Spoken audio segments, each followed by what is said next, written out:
MBBS in just 16 lakhs. Kyrgyzstan, Central America, Russia, Georgia. Orbit Global Education.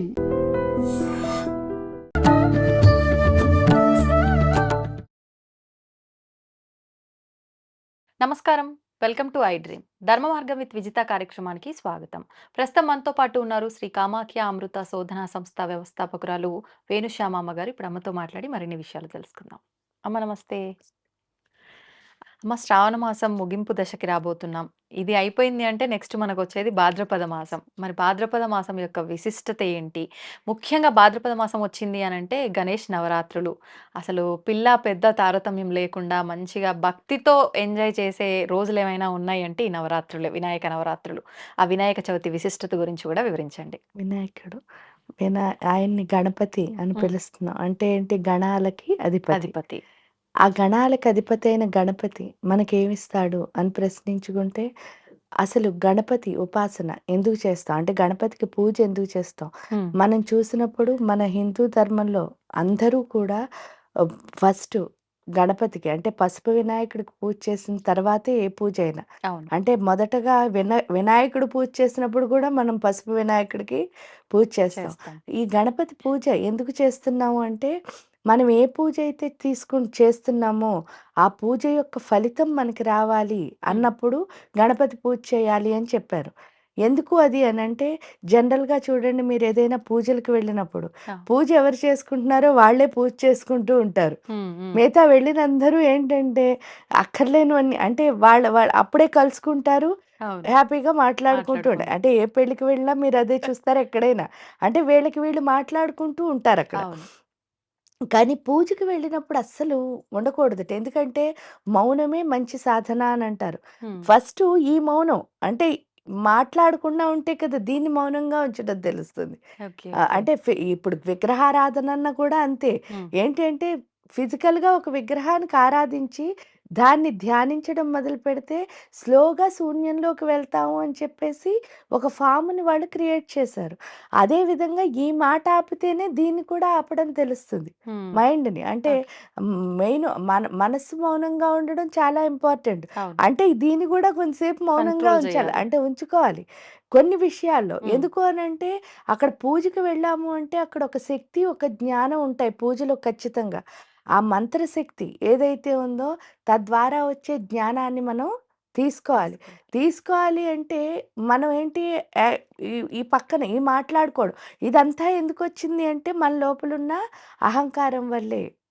మాట్లాడటం. ఎందుకు నేను అన్నది ఇక్కడ ఒక ఐడెంటిటీ ఉంది. అప్పుడు నువ్వు అన్న ఐడెంటిటీతో నాకు మాట్లాడాలనిపిస్తోంది. ఎప్పుడు మన ఇద్దరిని ఇలా ఏంటంటే ఫిజికల్ ఫామ్‌లోనే చూసుకుంటున్నాం. చూసుకుంటున్నాం. ఈ భౌతిక దేహమే నాది అని అనుకునే భ్రమలో ఏదైతే ఉన్నో అది పోతేనే మనకి యాక్సెప్టెన్స్ అన్నదొస్తుంది. అక్కడ యాక్సెప్ట్ చేయడం అంటే ఏంటంటే ఆ పూజ యొక్క శక్తి జ్ఞానాన్ని మన లోపలికి మనకి తెలియకుండా అబ్జార్బ్ చేసుకునే స్థితి.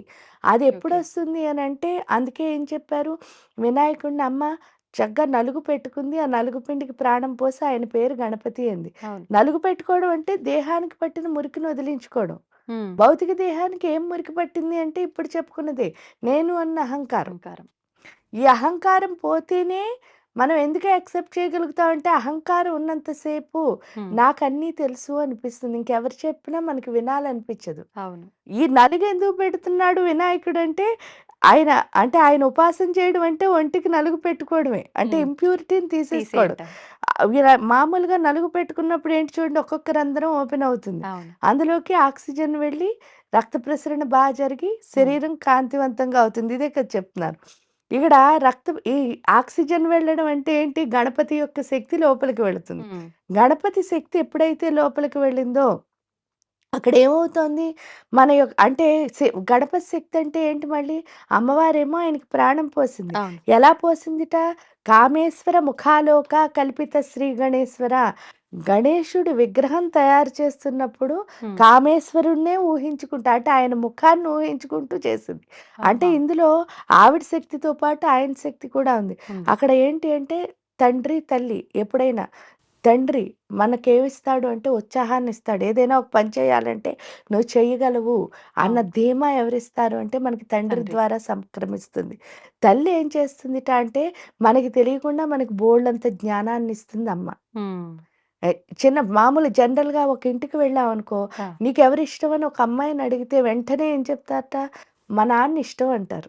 ఒక అబ్బాయిని అడిగారనుకో, మా అమ్మ ఇష్టం అంటారు. అవును. ఇదేంటండి అని అనుకోకండి.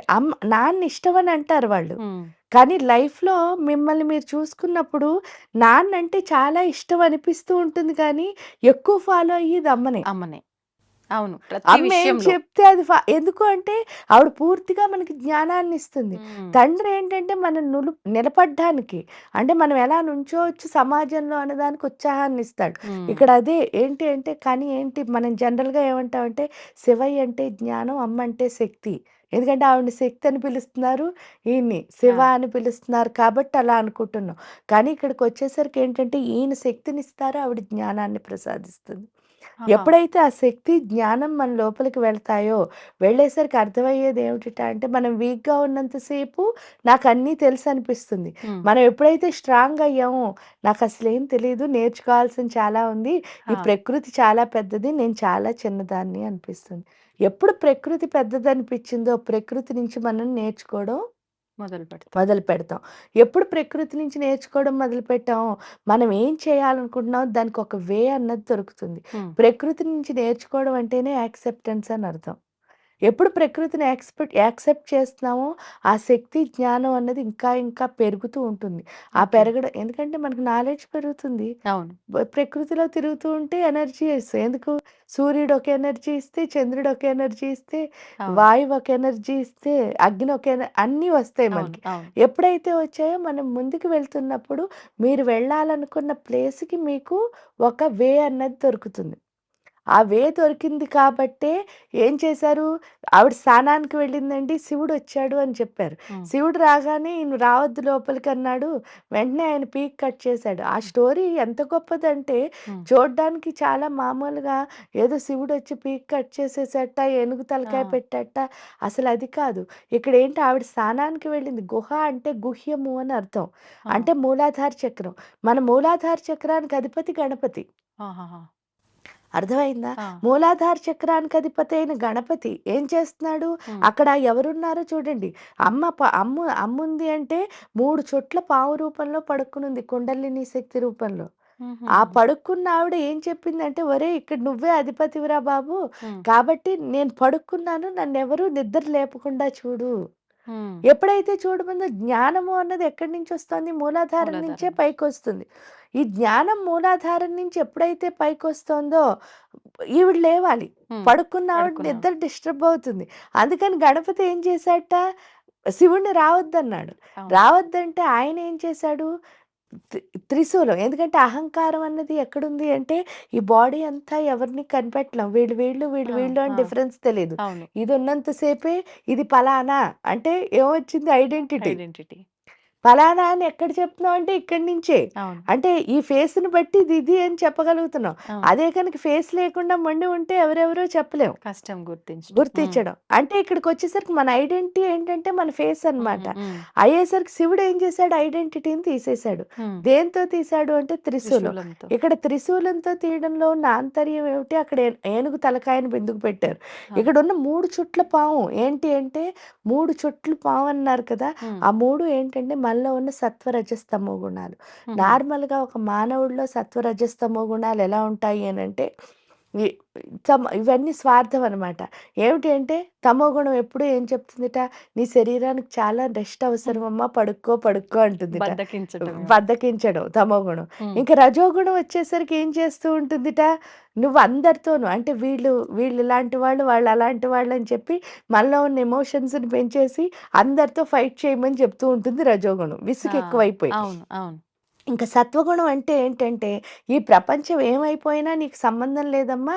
నువ్వు ఒక్కదానివి మాత్రం మంచిదానివి అనిపించుకోవాలంటుందిట ఈ ఈ సత్వగుణం. అంటే ఏ ఒక్కటి లేకపోయినా ఇబ్బందే. అన్నీ ఉన్నా ఇబ్బందేనా అమ్మ? కానీ చాలామంది గుణాతీత అంటే ఏమనుకుంటారంటే, గుణములేమీ లేకపోవడం అని. ఆ! కానీ ఇక్కడ గుణాతీత అంటే కాదు, ఏ గుణాన్ని ఎక్కడ ఎలా వాడాలో తెలుసుకోవడాన్ని గుణాతీతము అంటారు. ఓహ్! ఇక్కడికొచ్చేసరికి ఈ ఆ! సత్వరజస్తమో గుణాలు మంచివి కాదు. ఆహా! అందుకని ఆయన త్రిశూలం వాడాడు. అక్కడ హ్మ్. వాడిన ఆయుధం చూడండి. అవును. ఆ త్రిశూలం అన్నా కూడా 3. సత్వరజస్తమో గుణాలే. ఇక్కడికొచ్చేసరికి ఈ తమోగుణం పడుకో అంటోంది కదా! హ్మ్. ఇది ఎప్పుడు ఏమంటుందిట, ఎప్పుడు మెళకువగానే ఉండు. ఓహ్! ఇక్కడ బద్ధకంగా. బద్ధకంగా ఉండంటుంది. ఇక్కడ ఎప్పుడు ఏంటంటే 24 అవర్స్ నువ్వు పని చేస్తూనే ఉండాలి అని హ్మ్. చెప్తుందిట. ఎందుకంటే శరీరానికి కష్టం లేకపోతే వచ్చేదాన్ని అహంకారం అంటారు. ఆ! అర్థమైందా? ఇంక రెండోది రజోగుణం. హ్మ్. ఏం చేస్తూ ఉంటుందిట? విసుగు, కోపం, చికాకు, హ్మ్. అందరితో దెబ్బలాడడం. ఇది రజోగుణం. హ్మ్. ఈ రజోగుణం వచ్చేసరికి ఏం చేస్తుందిట? ఇలాంటి చిన్ని చిన్ని ప్రాణాలు అవి కూడా నీలాంటివే. వాటితో అస్సలు ఫైట్ చేయకు. నీ కోపాన్ని దేని మీద ప్రదర్శించాలి అంటే ప్రపంచంలో బోలెడన్ని సమస్యలున్నాయి. హ్మ్. వాటన్నిటితో ఫైట్ చేయి. నీతో పాటు చాలామంది హ్యాపీగా ఉంటారు అంటుంది. మరది ఫైటింగే. కానీ ఏంటి అంటే అక్కడ ఆ ఫైటింగ్ మంచిది. అంటే సమాజ శ్రేయస్సు సమాజ కోసం. శ్రేయస్సు కోసం. అంటే ఏం లే ఇప్పుడు గేమ్ ఉందనుకోండి. హ్మ్. గేమ్‌లో నా స్వార్థం చూసుకొని నేను నేను విన్ అవ్వడం, లేతే నేను సెంచరీ చేయడం గ్రేటా? హ్మ్. టీమ్‌ని గెలిపించడం గ్రేటా అన్నప్పుడు ఏదవుతుంది? టీమ్‌ని టీమ్‌ని. గెలిపించడం. ఇక్కడేంటంటే మన సెంచరీయే ఉంటుంది. హ్మ్. ఇక్కడికొచ్చేసరికి ఏంటంటే టీమ్ టీమ్ గెలవాలి. గెలవాలి. నా సెంచరీ ఎలా ఉన్నా నేను తర్వాత. నాతో పాటు అందరూ అనే అందరూ భావన అక్కడ. అక్కడుంటుంది. ఇక్కడికొచ్చేసరికి ఏమవుతుంది అంటే ఇక్కడ హ్మ్. ఇక్కడ నేనే ఉంటుంది. ఈడకొచ్చేసరికి మనందరం అయిపోతాం. అవును. ఇది ఈ సత్వగుణం ఏంటి? నువ్వు మంచిదానివి అనిపించుకో అంటుంది. హ్మ్. కానీ ఈ సత్వగుణం ఏంటవుతుందిట అంటే నువ్వు మంచిదానివి అనిపించుకున్నా, అనిపించుకోకపోయినా అస్సలు సంబంధం లే. హ్మ్. కానీ మంచి చెయ్యి. ధర్మంగా ఉండు. అంతే. ఓకే. ఎందుకంటే ఇప్పుడు సపోజ్ చూడండి ఇద్దరు దెబ్బలాడుకున్నారు. హ్మ్. ఒకళ్ళకి మంచి అయితే డెఫినిట్‌గా రెండో వాళ్ళకి చెడ్డ అయిపోతావమ్మా. అంతే. ఏ కానీ ఇద్దరికీ మంచి అయ్యామంటే ఎవరి డిఫెక్టు? హ్మ్. మనమే డిఫెక్ట్ అది అర్థమైతే అవును. సరిపోదు. ఇద్దరూ మంచిదంటున్నారనుకోండి, హ్మ్. అప్పుడు మనం కరెక్ట్‌గా లేనట్టే. అవును. ధర్మం ఎప్పుడు ఏంటంటే ఒకళ్ళకి మంచి అయితే ఒక్కళ్ళకే. ఇంకోళ్ళకి చెడ్డ. అంతే. కాబట్టి ఇక్కడ ధర్మంగా ఉండడమే నేర్పిస్తుంది ఈ హ్మ్. సత్వగుణం. హ్మ్. ఏవైనా పర్వాలే. పర్వాలేదు. నీ పేరు ఏదైతే వస్తే మనకెందుకు? అంతే. మంచి చేయడం ఇంపార్టెంట్. అవును. ఇక్కడ అది నేర్పిస్తది. ఈ ఏనుగు తలకాయ హ్మ్. పెట్టడంలో కూడా ఏంటి ఆంతర్యం అంటే, ఈ సృష్టిలో ఉన్న జీవులన్నిటిలోనూ ఏనుగుకి చాలా పెద్ద అహంకారం ఉంటుందిట. ఆహా! ఆ పెద్ద అహంకారం ఏమిటి అంటే, మామూలుగా మానవుడికి ఉండే అహంకారం ఈ కాలు గోరు నుంచి తల వరకు అంతే. ఆ! నఖశిఖ పర్యంతం అంటారు. ఆ కాస్తే ఉంటుంది నేను, నేను అని. హ్మ్. కానీ ఈ ఏనుగుకి అలా ఉండదుట అహంకారం. ఈ సృష్టి అంతా నేనే ఉన్నాను. ఈ సృష్టి మొత్తం నా లోపలుంది అంటది. అదే పెద్ద అహంకారం అంటే. హ్మ్. దాన్నే మహత్తహంకారం అంటారు. ఆహా! ఆ మహత్తహంకారం అంటే మహత్తత్వం కలది. హ్మ్. అమ్మవారి దాంట్లో ఉంటుంది మహతి మేరు నిలయ అని. ఆ మహత్తత్వం అంటే అర్థం ఏమిటి అంటే సృష్టి అంతా నేనే ఉన్నాను. హ్మ్. ఈ సృష్టి మొత్తం నా లోపలుంది. ఎప్పుడైతే అది అర్థమైందో అన్నిట్లో మనని అవును. చూసుకోగలుగుతున్నామో ఇంక మనకి దేనిపైన అహంకారం ఏముంటుంది? ఉండదు. ఏముండదు. అది ఇక్కడ గణపతి సాధనలో మనకు అర్థమవుతుంది. పైగా ఈ ఏంటవుతుందంటే కుండలిని ఎనర్జీ ఎప్పుడైతే ఈ శివుడు అంటే జ్ఞానం లోపలికి ప్రవేశించిందో హ్మ్. వెంటనే కుండలినికి మేల్కొంటుంది. ఆ మేల్కొనేసరికి ఏమవుతుంది అంటే ఒక్కసారి ఎప్పుడైతే పైకి లేచిందో ఈ హ్మ్. మూలాధార, స్వాదిష్టాన చక్రాలు రెండిటికి ఒక ముడి ఉంటుంది. ఆ! లింక్ లాగా. ఆ ముడి పేరేంటి అంటే బ్రహ్మగ్రంథి అని పిలుస్తారు. ఈ కుండలిని ఆహా! లేవగానే బ్రహ్మగ్రంథి విభేదన హ్మ్. అన్నది జరుగుతుంది. ఎప్పుడు బ్రహ్మగ్రంథి విభేదన జరుగుతుందో అప్పుడు ఏమవుతుంది అనంటే మనకి అంటే ఇది సాధన చేయగా జరిగేది. హ్మ్. కుండలిని లేచిందని మనం అనుకున్నప్పుడు కాదు. హ్మ్. అది నిజంగా లేచినప్పుడు జరిగేది ఏంటంటే బ్రహ్మగ్రంథి విభేదన ఆ! అన్నది జరుగుతుంది. ఎప్పుడు జరిగిందో అప్పుడు ఏంటి అంటే బ్రహ్మ అంటే సృష్టికర్త. హ్మ్. మనకు అర్థమయ్యేది ఏంటంటే నేనెందుకు పుట్టాను? అంటే మనం పుట్టిన సృష్టి రహస్యం అవును. అన్నది ఆ గణపతి సాధనలో అర్థమవుతుంది. కాబట్టి గణపతికి ఎందుకంత ఇంపార్టెన్స్ అంటే ఈ భూమి మీదకి నేను ఎందుకొచ్చాను అన్న పర్పస్‌ని పర్పస్. ఎవరైతే మనకి తెలియచేస్తారో ఆయన పేరే గణపతి. హ్మ్. అందుకే ఆయన పక్కన సిద్ధి, బుద్ధి, భార్యలని చెప్తారు. అవును. బుద్ధి అంటే ఏంటి? మనలో ఉన్న యాటిట్యూడ్ హ్మ్. ఏదైతే ఉందో దృష్టి లోపం. ఆ దృష్టి లోపాన్ని ఎవరైతే తీసేస్తారో ఆయనే గణపతి. ఆహాహా! ఎందుకు మనకన్నీ తెలుసని తెలుసు. ఒకటుంది కదా! దానివల్ల అందరిని బ్లేమ్ చేస్తూ అవును. ఉన్నాం కదా! అంటే అవును. ఆ దృష్టిలోపం మొత్తం పోయింది. హ్మ్. ఎప్పుడైతే దృష్టిలోపం అంతా పోయిందో అప్పుడేమవుతోంది? సిద్ధి. హ్మ్. అంటే మనం అనుకున్న పని మీద కమిట్ అయ్యి కూర్చోగలిగే స్థితి ఏదైతే ఉందో హ్మ్. ఆ స్థితినిస్తాడు గణపతి. అప్పటి వరకు ఏంటంటే అందుకే విఘ్నాలుండవంటారు. హ్మ్. మనం ఏం చేస్తుంటే ఇంబాలెన్సే చేస్తాననడం చెయ్యకపోవడం. చెయ్యకపోవడం. అంటే కమిట్మెంట్ ఉండదు. ఆ అవును. కమిట్మెంట్ ఇచ్చేదే గణపతి. హ్మ్. ఒక దాని మీద కూర్చుని చేస్తాను అంటే ఖచ్చితంగా చేయగలిగే స్థితి గణపతి వల్లొస్తుంది. ఓకే. ఓకే. దానికి తోడు ఆయనది చాలా సూక్ష్మ బుద్ధి. అది మీరు ప్రతి చోట చూస్తారు. అంటే మన బుర్ర చాలా వేగంగా పనిచేసేటట్టు పనిచేస్తాం. చేస్తాడు. ఎప్పుడైతే బుర్ర వేగంగా పనిచేస్తుందో ఎందుకు అనంటే పరిగెట్టి పాలు తాగడం కంటే నిలబడి నీళ్ళు తాగడం గొప్పంటారు. అవును. అక్కడ పరిగెట్టి పాలు తాగడం అంటే చూడండి కుమారస్వామి హ్మ్. చాలా స్పీడ్‌గా పరిగెట్టి వెళ్ళిపోతాడు. ఈయన అక్కడే నుంచుని ఏం చేస్తాడు? 3 తల్లిదండ్రుల ప్రదక్షిణ. తల్లిదండ్రుల చుట్టూ 3 సార్లు ప్రదక్షిణ చేశారు. ఆ! ఇంకా అంటే అంత టెన్షన్‌లో నేను చెయ్యగలను అని ధీమా, అహంకారం అక్కడ కనిపిస్తే, హ్మ్. ఇక్కడ నేను చేయలేనని తెలిసినప్పుడు భయమేస్తుంది అవును. నార్మల్‌గా. అవును. ఆ భయం లేకుండా బుర్రలో ఆలోచనొచ్చింది అంటే వాడు చాలా బ్యాలెన్స్. హ్మ్. ఎందుకంటే ఇక్కడ 2 ఉంటాయమ్మా. జ్ఞానం అని ఒకటుంటుంది, తెలివని ఒకటుంటుంది. తెలివికి, 2 జ్ఞానానికి సెపరేట్. 2 సెపరేట్. ఆ! చూడ్డానికి ఒకటే అనిపిస్తూ ఉంటుంది. అవును. తెలివంటే ఏంటి? ఏంటి అనంటే మీరు 10థ్ పాస్ అయిపోయారనుకోండి, హ్మ్. మీ చెల్లి 9థ్ నుంచి 10థ్‌కొస్తుంది. హ్మ్. వస్తే మీరప్పుడు పేపర్ ఎలా రాయాలో, ఇదెలా చేయాలో, అక్కడ ఎలా ఉండాలో ఇవన్నీ చెప్తారు. చెప్పడం. ఎందుకంటే ఆల్రెడీ మీరు దాటేసారు కాబట్టి. ఎక్స్‌పీరియన్స్. ఆ! దాన్నేమంటారంటే తెలివంటారు. ఆ! అంటే మీరు మామూలుగా చేసుకుంటూ వెళ్తున్నారు. హ్మ్. జ్ఞానం అంటే ఏంటంటే, మీరు 10థ్ క్లాస్ పరీక్ష రాస్తున్నప్పుడు ఇవన్నీ ఫాలో అయితే దాన్ని జ్ఞానం అంటారు. అంటే ఆ సిట్యుయేషన్‌లో మీరంత బ్యాలెన్స్‌గా అప్పుడు ఉండాలి. మనం ఎలా హ్యాండిల్ చేసామో అది. అది బ్యాలెన్స్. అంటే మీరెంత బ్యాలెన్స్‌గా సిట్యుయేషన్‌ని హ్యాండిల్ చేశారు తెలివిగా హ్మ్. అన్నదాన్ని జ్ఞానం అంటారు. ఓకే. ఓకే. మన దగ్గరికొచ్చేసరికి చాలామంది మీరు చూస్తే సలహాలందరికీ ఇచ్చి ఇస్తారు. వాళ్ళ దగ్గరికొచ్చేసరికి ఏమవుతుంది? పప్పులో కాలు. అది అది అంటే టెన్షన్ అయిపోతూ ఉంటారు. అవును. ఆ టెన్షన్ ఉండకుండా హ్మ్. సిట్యుయేషన్ ప్రకారం ఎవరైతే నడుస్తారో వాళ్ళని జ్ఞానులు అని పిలుస్తారు. హ్మ్. అంతే తేడా. అంటే ఇవన్నీ మనకు సిద్ధించాలి అంటే గణపతి గణపతిని ఆరాధిస్తే చేసిపోతుంది. సరిపోతుందంటారు. అంటే అది మనం ఇది ఇప్పుడు ఏదైతే హడావిడి చేస్తున్నామో పూజలు ఇవన్నీ నవరాత్రుల్లో అదంతా కాకపోయినా గణపతి మంత్రం చేసుకున్నా సరిపోతుందమ్మా? గణపతి మంత్రం చేయొచ్చు. హ్మ్. లేదంటే అక్కడ అష్టోత్తర శతనామావళి ఇది ఏదైతే ఉందో అవన్నీ చేసుకోవచ్చు. హ్మ్. ఏ గణపతికి ఎంత చేస్తే ఇగో ఇవన్నీ మనకంత బాగా వస్తాయి. వస్తాయి. వస్తాయి. అవును. అవి రావాలి అంటే ఖచ్చితంగా చేసి తీరాలి. దానికి చేసుకోవాలి. తోడు మనం ఉండ్రాళ్ళ నైవేద్యం పెడతాం. అవును. దానికి కూడా ఒకటుంది. ఏంటి అంటే జనరల్‌గా మూలాధార చక్రానికి ఉన్న లక్షణం మొండితనం. ఆహా! మొండితనం అంటే ఏంటంటే, హ్మ్. ప్రతి ఒక్కళ్ళు నా అండర్ కంట్రోల్‌లో ఉండాలి అని ప్రతి ఒక్కళ్ళకి ఉంటుంది. ఇది సాధ్యం గాదు. సాధ్యం అని కాదు. తెలిసినా సరే, మనం ఏం చేస్తూ ఉంటాం, అందరి చుట్టూ నా హ్మ్. చేతిలో ఉండాలి. అందరి చుట్టూ నా చేతిలో ఉండాలి అంటే, ఈ సృష్టిలో ఒక్కళ్ళకి కూడా అవ్వదు. అవ్వదు. అక్కడికి వెళ్ళిన తర్వాత ఆ మోదకాలు ఏవైతే పెడుతున్నామో, అవి ఎందుకు పెడుతున్నాం అంటే, హ్మ్. నాలో ఉన్న ఆ యొక్క మొండితనాన్ని తీసేయి తండ్రి. హ్మ్. దాన్నే ప్రమోదం అంటారు. ఆ ప్రమోదం ఎప్పుడైతే వస్తుందో ఇక్కడ ఏమవుతుందంటే సమృద్ధిం ప్రమోదం. ఆ! అంటే మన లోపలున్న ఆ యొక్క ప్రేమతత్వం ఏమవుతుందిట? నేను కమాండ్ చేస్తే నాతో ఒక్కళ్ళు కూడా ఉండరు. హ్మ్. ప్రేమిస్తే మాత్రమే ఉంటారు అని తెలుస్తుందిట. ఓహ్! ఎప్పుడైతే అర్థమైందో ప్రేమతో ఎన్ని రోజులైనా వాళ్ళని కట్టిపడేయొచ్చు తప్ప కంట్రోల్ చేసి ఒక్క పూట కూడా వాళ్ళని ఉండలేదు. ఉంచలేము. మొత్తానికే ఇబ్బంది పడే అవకాశాలు అందువల్లే ఏర్పడతాయి. మనం అందరితో దూరం అయిపోతున్నాం. ఆ హ్మ్. సెపరేషన్ ఏదైతే అయిపోయిందో మనకి ప్రతి దాంతోనూ ఆ డిస్‌కనెక్షన్ ఏదైతే ఉందో వేర్పాటు అన్నది. హ్మ్. ఆ వేర్పాటు పోయి మళ్ళీ అందరినీ కలిపేది కూడా ఎవరు అంటే గణపతే. వినాయకుడు. హ్మ్. కాబట్టి మనందరం కలిసుండాలి అంటే పైగా ఏంటి అంటే లలితా ఉపాసనలో మొదటిగా మనం గణపతికే ఉపాసిస్తాం. ఆ! ఆ ఉపాసించడానికి కూడా కారణం ఏమిటి అంటే హ్మ్. ఆ తల్లిని చేరడానికి ఈయన మార్గం చూపిస్తాడు. ఓహ్! అంటే ఎలా వెళ్ళాలి అన్న అవును. త్రోవ చూపిస్తాడు. అది ఆహాహా! గణపతి మనకు చేసే హెల్ప్. హుహుహు. అంటే ఈ రకంగా గూడా అనుకోవచ్చా అమ్మ? మనకు భాద్రపద మాసం అయిపోయిన మరుక్షణమే మళ్ళీ నవరాత్రులు గూడా లాస్ట్ స్టేజ్. ప్రారంభమవుతాయి కదా! ఆయన అమ్మవారికి. తీసుకెళ్తున్నా. ఓహ్! మీరిక్కడ చూస్తే అదే శ్రావణ ఆ! మాసం.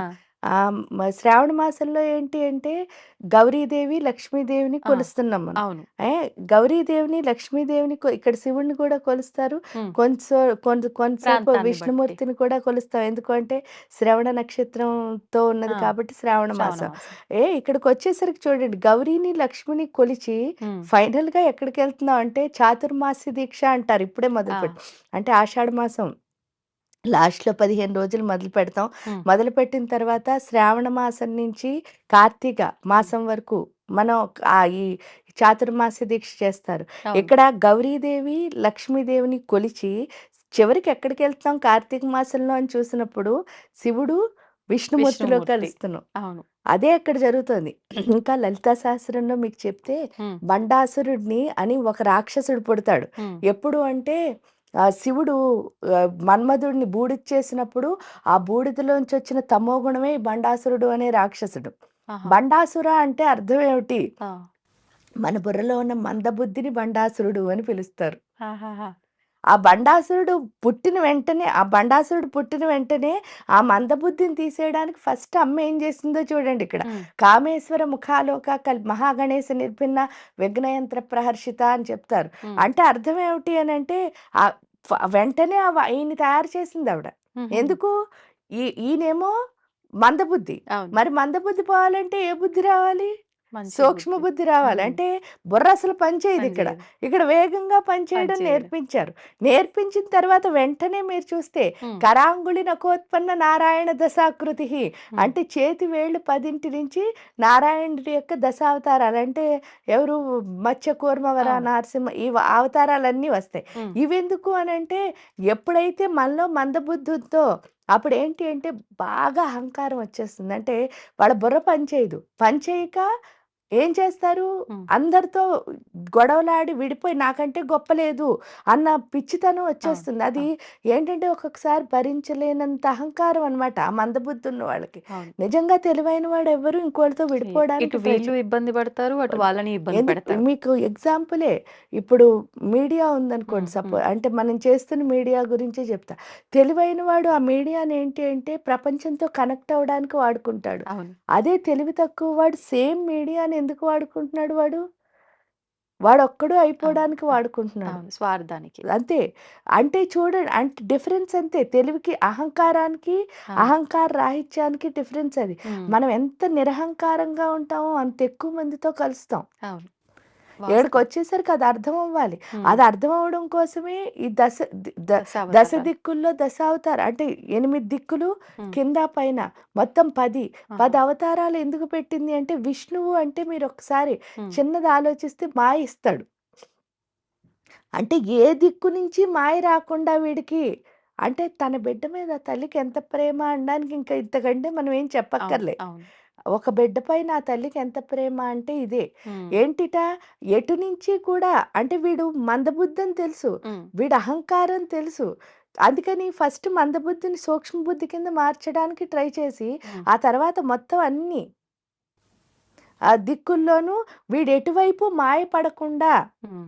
వెళ్ళేటట్టు చేసింది. ఓకే. వెళ్ళేటట్టు చేసిన తర్వాత ఎప్పుడైతే మాయిపోతుందో అవును. అప్పుడు కూడా వాడు మాట వినలేదు మీరు చూస్తే. హ్మ్. ఇంకా ఈవిడ మీదకి ఏం చేశాడు? యుద్ధానికొచ్చాడు. అవును. అంటే తల్లి నీకింత ఎప్పుడు దేవుడు మనకి హెల్ప్ చేయలేదని అనుకుంటాం. హ్మ్. మనం ఎంత చెడ్డ పని చేసినా చూడండి హెల్ప్ ఎలా వస్తుందో. ఆ! వీడు చెడ్డవాడని తెలుసు. అవును. కానీ వీడు బుర్ర మారుద్దాం అవును. అనుకుని గణపతిని అవకాశం. సృష్టి ఇచ్చింది హ్మ్. హ్మ్. అక్కడ. అయినా బుర్ర మారలేదు. మారలేదు. వాళ్ళ అన్నని పంపించింది విష్ణుమూర్తిని. విష్ణుమూర్తిని. అన్ని దిక్కుల్లో వాడికి మాయ లేకుండా చేసి నిజాన్ని తెలియచేయరా? హ్మ్. హ్మ్. ఎందుకు అంటే ఈ సృష్టి మొత్తానికున్న తల్లి ఒక్కతే నిజం. అవును. తల్లి ఒక్కతే నిజం ఎందుకు అనంటే నేను ఆ కడుపులోంచి వచ్చానన్నది ఒక్కటే నాకు నిజం. అవును. ఏ జీవైనా సరే మీరు చూస్తే. అంతే. మిగతావన్నీ నమ్మకాలే. హ్మ్. ఈ నిజం దాన్ని నిజంకి అంటే ఈ నిజం ఏం చేస్తుంది? ఆ నమ్మకాన్ని నిజంలా మనకి చూపిస్తుంది. హ్మ్. హ్మ్. అది మనం అర్థం అర్థం చేసుకోవాలి. అర్థం చేసుకోవాలంతే. హ్మ్. అర్థం చేసుకునే స్థితి లేదు. మళ్ళీ మాయ పోయిందా? పోలేదు వాడికి.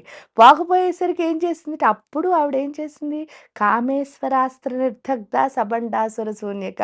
హ్మ్. అంటే కామేశ్వరుడిని, అయ్యా ఇంక వీడు నా మాట వినట్లేదు. నువ్వే రావాలి అని చెప్పేసి ఆ పశుపతిని తీసుకొచ్చి ఏం చేసి శివయ్యని తీసుకొచ్చి ఆయన్నే అస్త్రం కింద వాడి వాడిలో ఉన్న అజ్ఞానం పూర్తిగా తొలగించిన తర్వాత వాడు మళ్ళీ హ్మ్. మామూలుగా అయ్యాడు. అలా ప్రతి ఒక్కళ్ళకి అవ్వాలంటే నాకు ఒక్కొక్కసారి ఏమనిపిస్తుందంటే ఈ రాక్షసులు కూడా చాలా గొప్పవాళ్ళే. గొప్పవాళ్ళే. ఎందుకు గొప్పవాళ్ళు అనంటే మరి వాళ్ళని మార్చడానికి ఆవిడ ట్రై ట్రై చేసింది కదా! చేసింది. అవును. మన్ని మార్చడానికి ట్రై చేస్తోంది. కానీ మనం అర్థం అంటే మనకక్కడ ప్రత్యక్షంగా జరిగినట్టుగా మనం నమ్ముతున్నాము. నమ్ముతున్నాం. కానీ మనకు ప్రత్యక్షంగా కనిపించట్లేరు, వినిపించట్లేరు అనే భావనలో మనమున్నాం. భావన అంటే ఎందుకొస్తుందంటే అమ్మ ఇప్పుడు చెప్తున్నదే లలితా సహస్రాన్ని చాలామంది చదువుతూ ఉంటారు. హ్మ్. ఆ చదవడం వల్లే ఆ భావనలో ఉండిపోతాం. అవును. ఎందువల్ల మనం రామాయణం చదువుకున్నాం. మనం చదవకపోయినా హ్మ్. మన స్కూల్లో చిన్నప్పుడు లెసన్స్‌లో చెప్పారు. అవును. లేదా మన మా అమ్మలు, పెద్దవాళ్ళు. తాతయ్యలు చెప్పారు. లేదా మనం ఇప్పుడు చూస్తున్న టీవీల్లో అవును. స్టోరీస్ చెప్తున్నారు. వింటున్నాం. అన్నీ వింటున్నాం. మనం జస్ట్ చదివాం, విన్నాం అంతే. హ్మ్. కానీ దాన్ని మనం అనుభవంలోకి తెచ్చుకోవాలంటే ఏం చేయాలి? ఆచరించాలి. సాధన చేయాలి, ఆచరిస్తేనే కదా అది అవును. అభ్యాసం. మనం అభ్యాసం చేయలేదు. అవును. అభ్యాసం చేయకపోవడం వల్ల ఏంటి అంటే జస్ట్ చదువుతున్నాం అంతే. అంతే. అంటే జ్ఞానాన్ని తెలుసుకోవట్లేదు. తెలుసుకోవట్లేదు. ఇప్పుడు లలిత అన్నది చదవకూడదు ఎప్పుడు. హ్మ్. అదేంటండి అని అంటారు. లలితా సహస్రనామాలు అసలు చదవకూడదు. హ్మ్. లలితా సహస్రనామాలను ఏం చేయాలంటే ఫాలో అవ్వాలి. హ్మ్. ఫాలో అవ్వాలంటే అందులో ఉన్న ఒక్కొక్క లక్షణం ఎవరికి రావాలి? మనకి హ్మ్. రావాలి. మనకి రావాలి కాబట్టి ఇక్కడ ఏం చేశారు చూడండి. ఫస్ట్ లక్ష్మీ సరస్వతులు, హ్మ్. సచామర రమావాణి సవ్యదక్షిణ సేవిత కదా! హ్మ్. ఇప్పుడు పార్వతి, గౌరీదేవి ఏం చేస్తుంది? మనలో ఉన్న ఆత్మశక్తి అన్నది పెంచుతోంది. హ్మ్. అందుకే వారాహి, ముందు వారాహి నవరాత్రులు చేసుకున్న అవును. ఆషాఢ మాసంలో. అవును. ఇక్కడ వారాహి అమ్మవారు అంటే ఏంటి? జ్ఞానశక్తి. హ్మ్. మనలో జ్ఞానాన్ని ఎప్పుడైతే పెంచిందో, పార్వతీ అమ్మవారు ఏం చేస్తుంది? మన ఆత్మశక్తిని అంటే ఆత్మ సాక్షాత్కార సిద్ధి, నన్ను నేను చూసుకోవడం, హ్మ్. డీవియేషన్‌లేవి లేకుండా నేర్పిస్తోంది. అవును. జ్ఞానం, డీవియేషన్‌లేవి లేవు. వచ్చేసరికి లక్ష్మి హ్మ్. ఏం చేస్తుంది అంటే, ఫస్ట్ మనకున్న మాయలన్నీ తొలగిస్తుంది. హ్మ్. ఈ ముగ్గురు 3 చేశారు ఆషాఢ, శ్రావణ మాసాల్లో. అవును. భాద్రపద మాసానికొచ్చేసరికి ఏమైంది అంటే, వినాయకుడు ఎలా అమ్మ దగ్గరికి చేరాలో నేర్పించాడు. అవును. నేర్పించిన తర్వాత అమ్మే వచ్చింది. హ్మ్. అమ్మే వచ్చి ఏం చేసింది? చక్కగా తీసుకువెళ్ళింది. అమ్మొచ్చి తీసుకొని వెళ్ళి మళ్ళీ హ్మ్. శివ, విష్ణుమూర్తి, విష్ణుమూర్తి. శివకేశవులకి ప్రీతికరమైన మాసం కార్తీక మాసం. అవును. ఏమైంది? అక్కడ కూడా మనం చూస్తే ఎప్పుడు నిద్రలో ఉన్న మనల్ని హ్మ్. ఏం చేశారాయన? యోగ నిద్ర ఆ! అంటే మెలకువగా ఉండేటట్టు చేశాడు. చేశారు. శివుడంటే పూర్తిగా జ్ఞానమే. అవును. ఇక్కడ ఏం చేసారు? కామేశ్వరాస్త్రం అక్కడే వాడింది మరి. హ్మ్. హ్మ్. మనలో ఉన్న పూర్తిగా ఉన్న అజ్ఞానాలన్నీ తీసేసి. అలా చేస్తే చాతుర్మాస్య దీక్ష హ్మ్. నిజంగా ఏమవుతామంటే పూర్తిగా ఆ పశుపతత్వం ఏదైతే ఉందో ఆ జ్ఞానము అన్నది మనకొస్తుంది. హ్మ్. శ్రీ విద్యా ఉపాసన అంటే కూడా చాలామంది అమ్మవారికి సంబంధించిన ఉపాసన మాత్రమే అని అనుకుంటారు. హ్మ్. కానీ ఇక్కడ శ్రీ విద్యా ఉపాసన అంటే ఏంటి అంటే శివాశక్తుల యొక్క ఉపాసన. ఆహా! అందుకే శివ శివశక్తి ఐక్య రూపిణి లలితాంబిక అర్ధనారీశ్వర తత్వమే చెప్తుంది శ్రీ విద్యా ఉపాసన. హుహు. ఈ సృష్టంతా అర్ధనారీశ్వర తత్వమే ఆ! అని ప్రతి దాంట్లోనూ దాన్ని చూడగలిగే స్థితి హ్మ్. ఏదైతే ఉందో అది ఇచ్చేదే శ్రీ విద్యా ఉపాసన. ఫైనల్‌గా కార్తీక మాసంలో శ్రీ విద్యా ఉపాసకులం అయిపోతాం అందరం. కానీ అలా వారాహి అన్నీ నుంచి ఆచరిస్తూ వస్తేనే ఆచరిస్తూ వస్తే. అంతేకాని చదివితే ఏం ఉపయోగం లేదు. ఉపయోగం లేదు. అది చదువుకుంటున్నానంటే ఉపయోగం లేదు. హ్మ్. ఎందుకు? బోలెడన్నొద్దు. మీరు స్కూల్లో చదువుకుంటారు. అవును. అది మీ ఉద్యోగంలో పనికిరాదు కదమ్మా! అంతే. అంతే. మీ అమ్మగారు వంట హ్మ్. చేస్తారనుకో, రోజు మీరు చూస్తూ ఉంటారు. నాకొచ్చేసి అనుకోవచ్చు. హ్మ్. కానీ మీరు నిజంగా వంట ప్రాక్టికల్‌గా చేసినప్పుడు అదెప్పుడు మీకు పనికిరాదు. అంతే. అంతే. ఏదైనా అంతే. అవును. ఈ సృష్టిలో ఏ పనైనా అంతే. దాని లోతు తెలియాలి అంటే నేనక్కడ ఆచరించాలి. ఆచరించాలి. అందుకే ప్రాక్టీస్. సలహా ఇవ్వడం ఈజీ. హ్మ్. పని చేయడం చాలా కష్టం. కష్టం. గురూజీ ఎప్పుడూ ఒకటే చెప్పేవారు. హ్మ్. ఏంటంటే ఎప్పుడూ ఎవరికీ చెప్పకూడదు ఆ! ఏదైనా. చెప్పా చేసే ముందా? చేసే ముందు ఇది చేస్తాను అంటే ఇలా చేసేయి, అలా చేసేయి అని చెప్పకూడదనేవారు. ఆహా! ఎప్పుడు చెప్పొచ్చు అంటే నువ్వు చేసిన తర్వాత చెప్పొచ్చు.